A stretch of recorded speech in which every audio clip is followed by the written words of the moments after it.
Welcome to Green Giants, Titans of Renewable Energy, the podcast where insights and innovation meet. Every episode, we dive into conversations with industry leaders, experts, and change makers, bringing you the stories and ideas in the renewable energy sector that shape our world. And now, let's jump into today's episode with your host, Wes Ashworth. Welcome back to Green Giants, Titans of Renewable Energy. Today we're joined by a leader whose journey bridges the hands-on world of electrical trades and the frontier of solar innovation. Matt Horvath began his career as an apprentice electrician, eventually becoming a Red Seal certified expert. But his journey didn't stop at wiring panels. He's general manager at Decom Electric and now co-leads SunCycle Farms, an innovative agrivoltaics venture redefining how we think about solar energy and land use. From challenging outdated lease models to integrating cutting-edge tech and operations, Matt's work is proving that solar doesn't have to displace agriculture. It can empower it. If you're curious about how farmland, livestock, and solar arrays can work together to drive long-term sustainability, you're in for a treat. Matt, welcome to the show. Thanks. I really appreciate being here. Yeah, you really caught on to what we're up to, so looking forward to it. Yeah, no, absolutely. Excited for the conversation. So before we dive into the innovative work you're doing today, I want to go back at where it all began. I think that's always important. So your path through the trades into solar leadership is both unconventional, great, and deeply rooted. Let's start there. How'd you go from pulling wire and installing low voltage systems to leading a company focused on solar innovation? Yeah, how do you go from grassroots, boots on the ground to sitting in the office most of the time, right? That's, right. It's a crazy adventure. It's nice to have the real hands-on experience to bring that to the forefront when we start to do development, designing, innovating, and other work that'll help us move forward in the industry. So I started off at Decom 12 years ago, working in the electrical trade. I learned a lot about fiber optics, security, electrical work, interconnections. And at some point in my apprenticeship, we started doing solar installations in a very small capacity at first. And that industry, as you know, and many others know, has picked up a lot of steam. And with that steam comes a lot of both opposition and favorable positions. So I think it's really critical that we look at both sides of the fence when we're going through things. And I really think that that's such a critical reason why, the SunCycle Farms adventure here is so meaningful. Yeah. To put it bluntly, going from boots on the ground to the office has taken me a very long time, but I bring a lot of field experience with me to new endeavors now. Yeah, no question. It's a cool journey. And something we talked about back when early solar felt more like virtue signaling than a viable business. What made you keep showing up for those odd residential installs? And was there a specific project or moment that made you realize this could actually scale? Yeah, that's a bit of a tricky question, isn't it? Because when I started off doing those installations, I was just an apprentice, and it's really tough in the trades environment to understand that there might be something beyond hooking up the wires and taking home a paycheck. At the time, I'll be completely blunt and honest. I didn't really know what I was working towards. I was learning principles of electricity. The owners and clientele that we were installing solar systems for on roofs and ground mounts and other ways, they were the ones that made the economic decisions around if it made sense to their life or not. We would never really go install a system where someone wasn't saying that this is the right move for me. And that right move for many people, sometimes it's economics, sometimes it's virtue, sometimes it's trying to leave an impact for someone else. So we have to be mindful that there's different decision-making factors that go into the process. So I don't really remember saying, this project's got me so hooked, I'm staying in it. Yeah. The nice thing about working in a small shop in Southern Alberta was that we had so much variability in what we did in a day-to-day task. So during those day-to-day tasks, I just continued to learn the small bits at a time, stacked on it. Now we're at a point where I'm actually able to help people do economic review, find those owners that are looking at potentially building those projects, negotiate and talk about what makes meaningful impact to them, bring forward those experiences like that wire can't fit in that size of pipe, right? Like those really little things that when we're doing these designs and otherwise sometimes relaying that information to someone that doesn't understand it as well is very challenging if you haven't had your hands on that scenario in the past. Absolutely. So once you've seen it, touched it, felt it, dirt in your hands, that's when you can start to move ahead and figure that out. I love it. And how else? Thinking about just digging into your more hands-on background, starting in having that agricultural background as well. How does that shape your perspective as you got deeper into solar development? How did that come to play?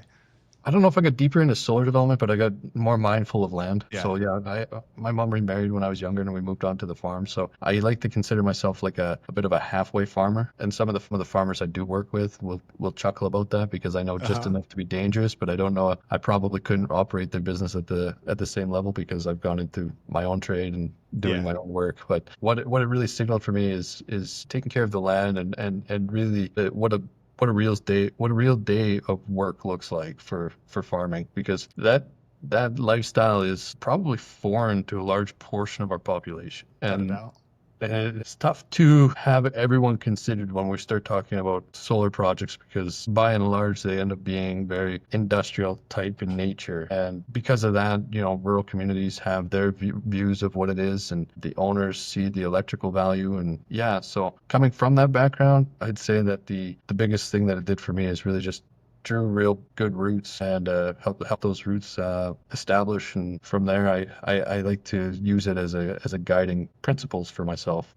Yeah, absolutely. And it's got to have like just an incredible impact on, like you said, just the relatability and understanding, all the different pieces of the puzzle and being able to relate to that farmer or, pieces of agriculture, those kind of things, and connect those dots. So your hands-on experience clearly laid the foundation. At some point that evolved into a bigger vision, one that eventually did become Sun Cycle Farms. Thinking about that turning point, what was the moment, or how did that come to be, that where you said kind of like, there's got to be a better way, and led to the founding of Sun Cycle Farms? A couple of years ago, I was starting to see some utility scale solar projects with a few thousand acres under solar coming into Alberta. And through some level of mounting frustration, I mean, doesn't frustration always lead to something, right? Yeah. Through mounting frustration, I ended up working with a team on trying to do some land procurement, and it was agricultural land. And the tenants said it was good land, but the crazy thing was we were offering them more to just leave the farm pretty much. And that was one thing that I just about blew my mind. We were about to pay someone to stop farming and stop producing food. Hmm. And the reason I was interested in having those discussions is I still wanted, from my roots, wanted to be able to talk to them about, some of the benefit to the community, because there's a real monetary benefit if these systems are built correctly. Yeah. And then that led down the road of, well, why do we got to displace? Well, maybe we don't need to displace while we're doing it. Maybe we need to incorporate more into one synergy. So that was probably the turning moment in my career that said I have to start building the foundation of Sun Cycle Farms. And Yeah. that is the synergy between an operator, maintenance, agricultural value, and the land. And so there's a community benefit and a benefit to all parties involved when we start to actually synergize Yeah. instead of piecemealing this. Right. Yeah. Yeah. In another segment of this, we talked about, agrivoltaics is a hot topic, but also a very misunderstood one. And we talked about that. So what do you see as the biggest misconceptions and how it's being approached today?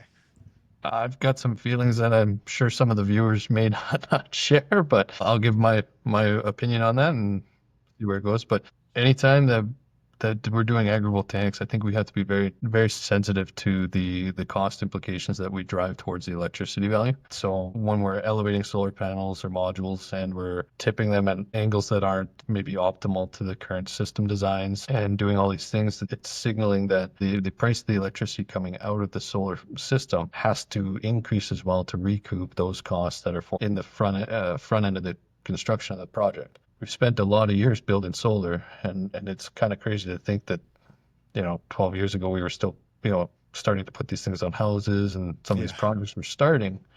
But over those 12 to 20 years for some individuals, we've really come to an understanding of how to optimize for capital expenditure as well as that price of electricity that comes out. I think it's so critical to think about when we start talking about agrivoltaics, because I don't want it to be, there has to be some virtue in everything we do. But I don't Yeah. think that changing these systems and making them less economically beneficial to the parties involved is maybe the best roadmap for all individuals involved. I really believe that we need to be looking at what we've already signaled through money and then adding our virtues and our values to that proposition to see if it works for everyone. Yeah, that's fair. And I know you've shared like agrivoltaics shouldn't mean higher electricity costs overall. How do you balance that? Like, how do you balance practicality with innovation? It's tough, and we're talking about a market that reaches a lot of people. Yeah. So in my localized area, we don't have a lot of the same systems that might exist maybe in some southern states where raised solar modules can offer a benefit to some fruits or berries or something like that. That just doesn't grow here. So you do have to be mindful of the situation and location. In our location, a lot of the times elevating it just increases the price. Yeah. And if you increase the price, the return takes longer and it's harder to reach a financial investment decision. So the monetary benefit to all parties can actually walk away, which to me, I don't think that's maybe the best foot forward when we have an opportunity to produce electricity as well as agricultural outputs in an ecosystem that works together. Yeah, sure. And I don't want to miss this. In terms of what we talked about, how it came to be Sun Cycle Farms, sort of the origin story. Can you give just a real quick overview of like what does Sun Cycle Farms do? You know, if somebody's unfamiliar, what are you providing? Yeah, so Sun Cycle Farms is a very interesting proposition because it has quite a few partners now that are technical experts in a lot of different areas. We have technical expertise in agriculture, technical expertise in electrical and system design and implementation. We have technical expertise in business planning, transmission planning, distribution interconnections, land leases. The team is broadly expert in many areas. In some early developments, the team's able to do some consultation to help get the ideology right between parties involved. And so that can be owners, municipalities, rural tenants, just whoever might be involved, because we have this broad lens. From there, where we actually are starting this year is our demonstration farm, where we're actually starting to prove out all of our technology works. And so what we're doing with technology is really, really interesting and a lot of fun because it's got three pillars, right? It's got the operations and maintenance of the solar asset integrated with the agricultural values and approach to ensure that we get an agricultural output. And then we have security systems layered into all of that. So yeah, it's kind of a proposition of depending on where an asset stage is at, we definitely can integrate in most solar scenarios. And down the road, who knows, maybe it's even agriculture on a broader lens because technology seems to be driving us forward right now. Yeah, good stuff. And farmers seem to resist that. Right, no doubt. Maybe some don't. Right. Shifting a little bit from like what's being built to where it's being built or where you're building it. So land is at the heart of any solar project, and you've raised some critiques about how it's valued and often undervalued, which I think is important to hear. You've seen firsthand how solar lease agreements can leave landowners shortchanged. What's broken in the current model, and once you explain the problem, like how do you propose fixing it? Like what's the solution?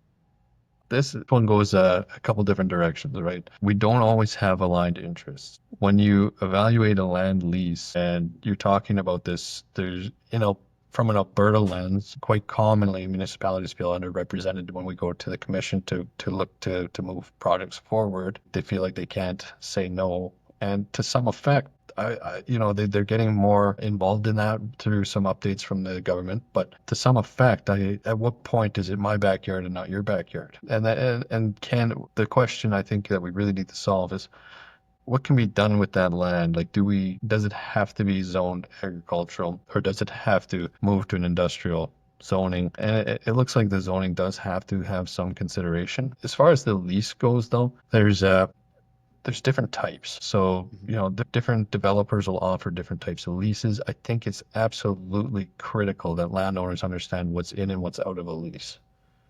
And in years gone by here in Alberta, I think there's always a bad rap around certain things, right? So Yeah. the bad rub on this one would be, some people don't probably have any plans for reclamation on their land. So they've given up access to the land. Their lease doesn't maybe cover reclamation. And at some point in time, that landowner might be on the hook. Now we have, the you can look at government whichever way you want to, but they are stepping in to say that we're going to make sure that reclamation is involved in these. But in our province, Alberta here, we do have some, liabilities in oil and gas and renewables and items that way. So I hope we can solve that issue later. But one of the reasons I was doing that early development work and working with this group to try to attain that lease for this solar project when I was starting on this process is because that company had already written in a fairly substantial wording around how they're going to make sure that the land is reclaimed. And that was before it was a requirement. Yeah. Oftentimes, requirements they weren't requirements until a bad actor took action. Right. Yeah. Good point. And so it's a real challenge in the lease side because the lease is only going to be structured to what the developer's asking.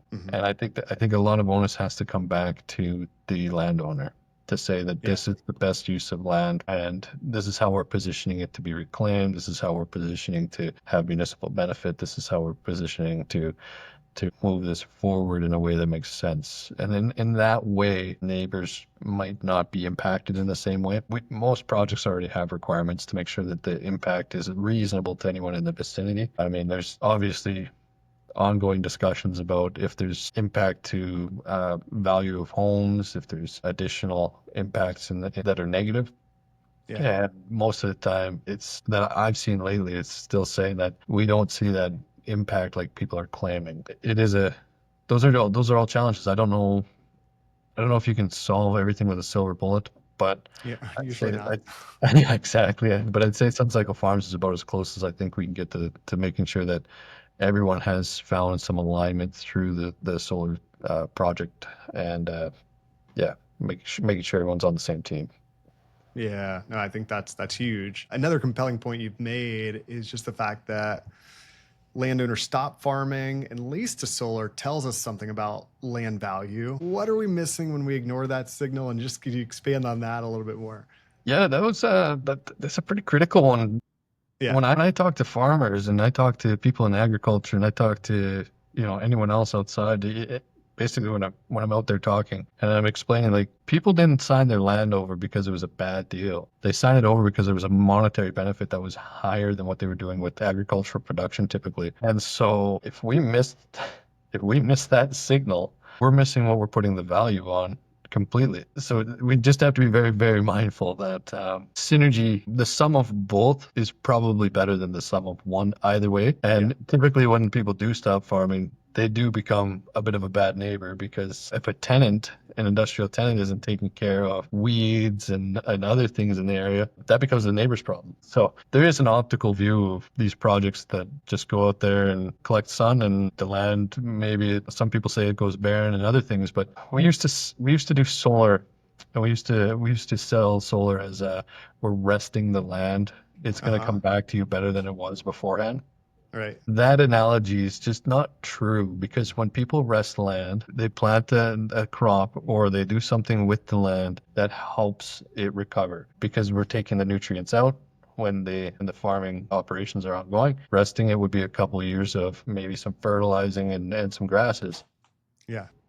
So when we build a solar project and we're operating and maintaining it and we're not caring about the ground at all and it's not caring about the soil at all, yeah, the bad things can be left behind. And so it's just so important to care about it. That's rooted in values for me. Yeah, absolutely. And it's good clarification. So with that, like, what would a truly regenerative, land positive solar project look like from day one? Well, that's a great question that I hope that we can get to the bottom of at our demonstration farm. Because of our technical expertise across the team, we are commonly brainstorming a lot of things at one time.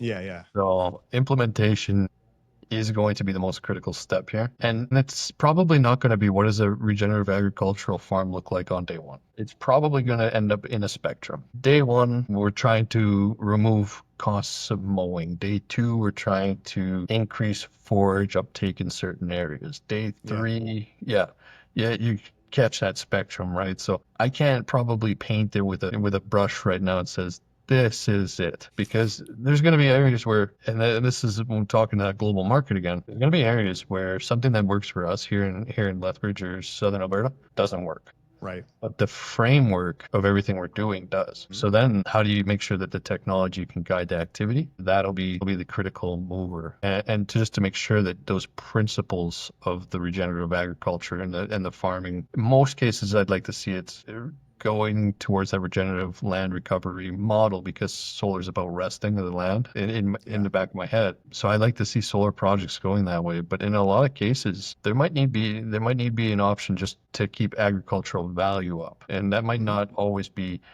in a regenerative system, but it might be some forage production, some cropping, some cutting, some removal. It just looks different in a solar system because you cannot run broadacre implements like we can on a dryland farm that we do right now. So, Yeah, sure. so the model of farming is different. That's Right. all there is to it. It's just how it looks will be kind of defined on where the land is at, doing some consultation on what works, finding access to markets, and then working a plan that way. But it's day one at Sun Cycle Farms. We tried to say, here is our price list, and Yeah. this is what we do on every project. And it started to become very clear that there's no way that you can do that. You just cannot say, do you want the Big Mac with cheese or fries? Right. Yeah, yeah. You have to look at what you're getting into, get an understanding of the objectives of the owners, the solar Yeah. asset owner and the landowner, and then figure out how much of that can overlap, or what Yeah. doesn't, right?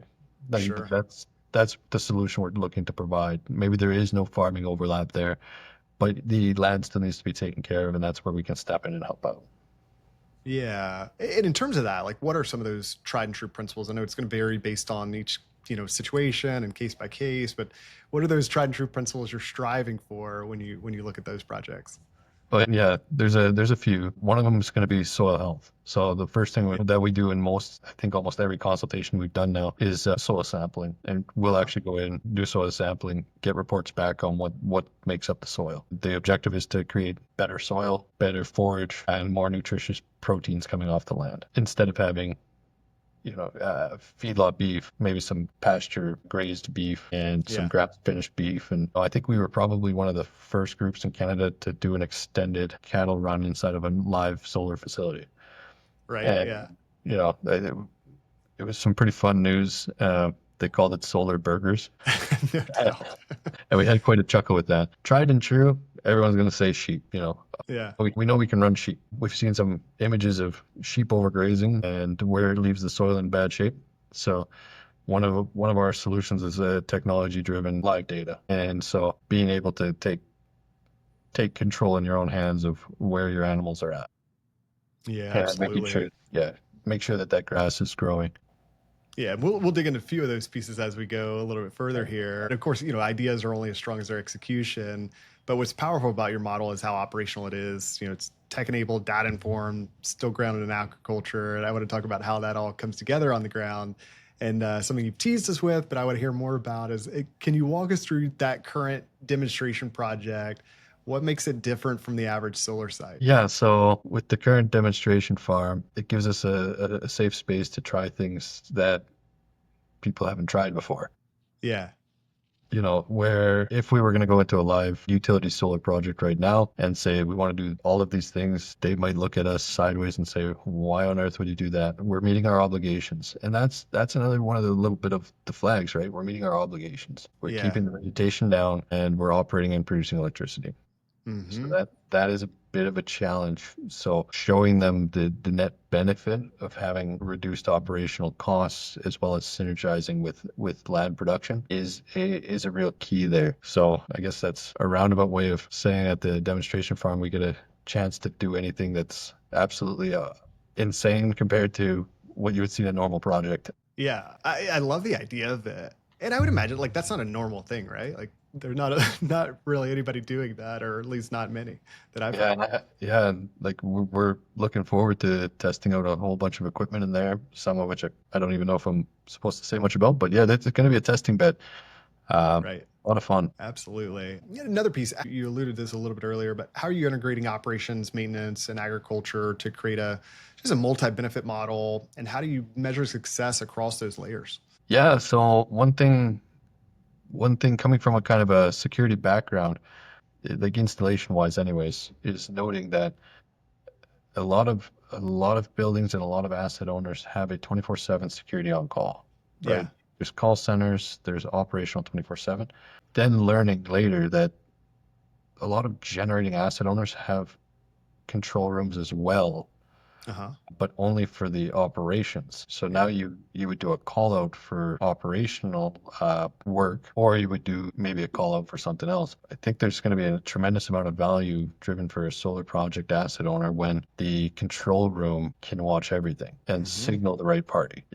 Today, in a lot of cases, even with fires and other things, when a fire breaks out, like firefighters might not even know what they're allowed to do because the solar project, they won't know if it's on or off. Yeah. So if our control room is able to signal to them and say, hey, fire in location A, the system's been de-energized for you and you are safe in that area to proceed with water fighting, that is the type of information that needs to pass through the control room in a very fast manner. And the same information can flow through on agriculture, it can flow through on operations and maintenance, it can Yeah. be security related, and the contact point doesn't always have to be the same contact point. So Mhm. at the decom side of my business, when you have quite a few electricians on staff, Yeah. you can prioritize an operational requirement that actually ends up costing you less because you don't have to have staff on site 24/7. Sure. And so with mobile staff working across multiple projects, coming to a resolution on a small issue that's notified through our system is a very beneficial way to drive costing down immediately. Yeah. So thinking about that and getting into a little bit further, what are some of those other smart technologies you're using, whether it's camera systems, workflow alerts, or anything else? Like what are some of the technologies that are being deployed right now that you're finding success with?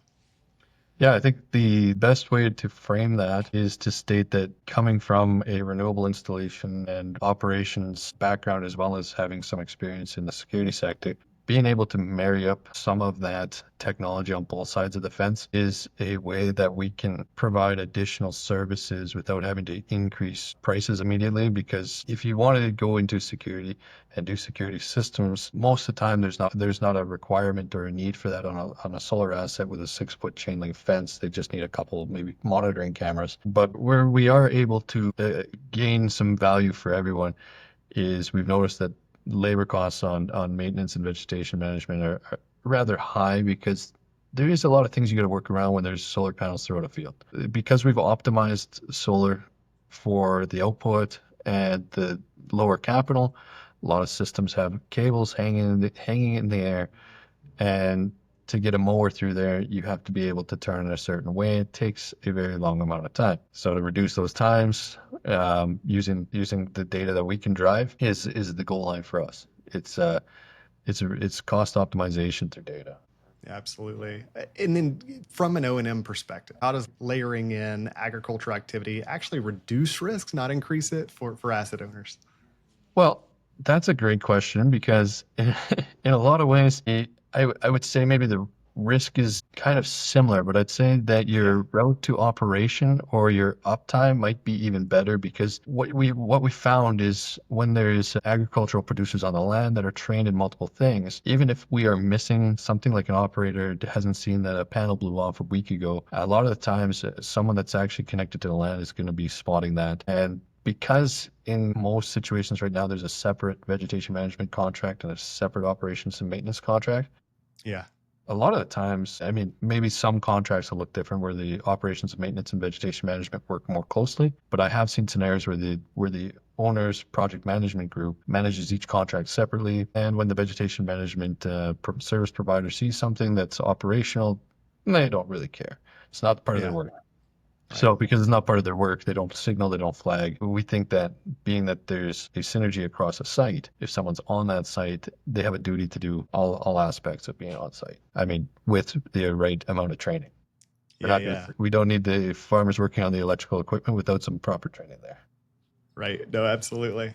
So switching gears a little bit. So even with best design, execution, technology, policy can either amplify or derail a project. Alberta's Ag First solar mandate, it's a fascinating case study. It now requires Ag First planning for solar.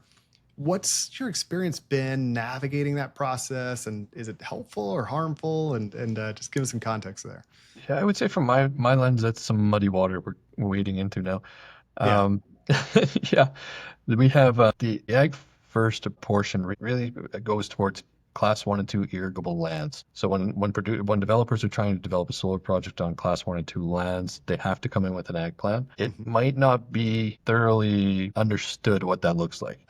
And because there's a lot of different parties involved, so you have in Alberta, you have the Alberta Utilities Commission that's evaluating this as part of the process to get towards the permitting. And we find it of extreme interest that at what level of the ag plan is an asset owner going to have to follow? Yeah. Because I will say in farming, you don't just say for the next 5 years, this is my outlook. You might have a rainy year, you might have a dry year, you might have irrigation, other people don't. You might see that you need to rotate crops differently next year. Yeah. Defining an ag plan, I think, needs to be evaluated with some level of common sense, which I know is kind of a scary word these days, but Hmm. we need to use a little bit of common sense that an ag plan means that we're doing something because it works and because Yeah. our model particularly does work. Ag planning might look different from day 1 to day 5. And we talked about this briefly before. What is the optimal regenerative agrivoltaic project? Well, we need to evaluate. Similarly with these projects, that evaluation might change next year. We might have it can go one of two ways, right? Like maybe we seeded everything and nothing established, and that's happened Hmm. to a lot of people before. Or maybe we seeded something, it took off like crazy, and everything is working really well. So the ag planning portion of those class 1 and 2 irrigable lands, I hope that at some point we receive additional clarity on what works and what doesn't work for them. But at current, the best you can do is put together the plan. We've done a few and submit them and see what happens after. Yeah, no, absolutely. It's a good perspective. And zooming out a little bit, your work just isn't just about energy or land use. It's about building something regenerative and enduring, which we've touched on a couple times. Thinking about what's next and how soil health, carbon, and even new crops fit into that vision. I know you're now exploring carbon credit registration through soil health, which I thought was really intriguing. How does that process work? Why is it such a game changer for renewable projects? Well, right now, I think it's really good for those projects because what we're doing when we increase the amount of carbon in the soil is making sure that there's additional life that's available in the soil. So it's a validation measure of saying that we're actually doing a really good job of regenerating the land and making sure that the soil is better than we left it. Whether there's real value to it, it's left a little bit uncertain. Okay. So sort of part of our process to date has been we monetize it because there's a risk involved with that, but we leave the proof of work and the action in the soil behind. So when the soil is returned, it is a healthier soil because we've proven it. Yeah, and like I said, the values, I'd like to I'd like to see if this works down the road. And this is what the demonstration farm and all the Yeah, yeah. practice is going to be for. But I'd like to see it be a potential offset of operational costs. So, if a system needs a certain amount of dollars to run every year and we are actually regenerating soil health and measuring carbon that's going into the dirt and working on offsets in that manner, I'd like to see that work towards the operations and maintenance and agricultural offsets as well. Yeah, absolutely. Another thing you've hit on, we've touched on a couple times. You said we need to go beyond sheep, but you mentioned cattle earlier as well. What other livestock agricultural strategies are you experimenting with, and how are you determining what works where? That's a great question. From early consultation and soil analysis, we are able to start building on models for what works and what doesn't work. There's going to be a lot of trial, hopefully not a lot of error because Yeah, of the technical information that's going into these decisions. Yeah, the internal joke is beyond sheep, and we, right. we we see this all the time. Solar project pops up, sheep go in, and people say it's Uh-huh. agriculture, and we look at it and say, yeah, it's a little bit light on maybe agricultural activity that could be happening. 100%. There's all manners of animals that we're looking at right now and trying to get some experimenting going. We want to get the base case done. the chicken, the sheep, pigs, cows, try to get it all managed and coordinated. I've personally heard from farmers that a lot of what we're looking at trying may or may not work out just because, pigs are harder to control and this and that. But I really believe that if we look at this broad lens and use data and technology to our benefit, that we should be able to achieve this no problem. Yeah, absolutely. I'm glad somebody's working on that problem. Fast forward a little bit, looking ahead 5-10 years or beyond. So what's your big vision for SunCycle Farms, and what kind of legacy do you hope to leave in the renewable energy and agriculture space? I'm really, my daydream here is that SunCycle Farms can provide really healthy food to communities and really take care of solar assets and the land. So the pie in the sky, we get healthier food locally through good distribution network, and everyone wins. And that's probably the best place I could leave that off on. Yeah, no, that's fantastic, and something you really get behind, and it's important to have that why and belief in what you're doing, and I think that's a really strong one. Kind of final question, closing out. Any additional words of wisdom, things you wish you got to talk a little bit more about, things we didn't cover, anything else you want to share with the audience?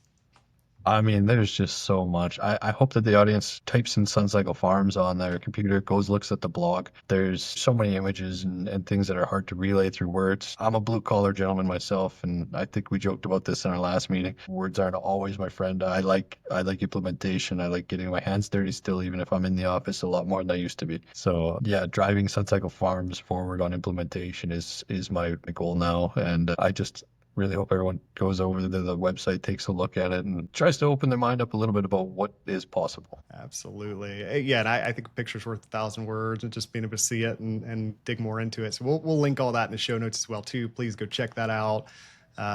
Click the website. I'll link the blog as well too, and dig more into that. But it's fascinating. I really am glad you came on the show. I wanted to help get your story out there and provide some perspective too. So with that, we'll wrap up today's discussion with Matt Horvath, General Manager at Decom Electric and co-founder of SunCycle Farms. His mix of hands-on expertise and forward-thinking approach shows us that the future of energy isn't just about technology. It's about how we use the land and care for it. If you enjoyed this episode, don't forget to subscribe, share it with your network, and go check out the links as we just noted. Thanks for tuning in, and we will see you soon.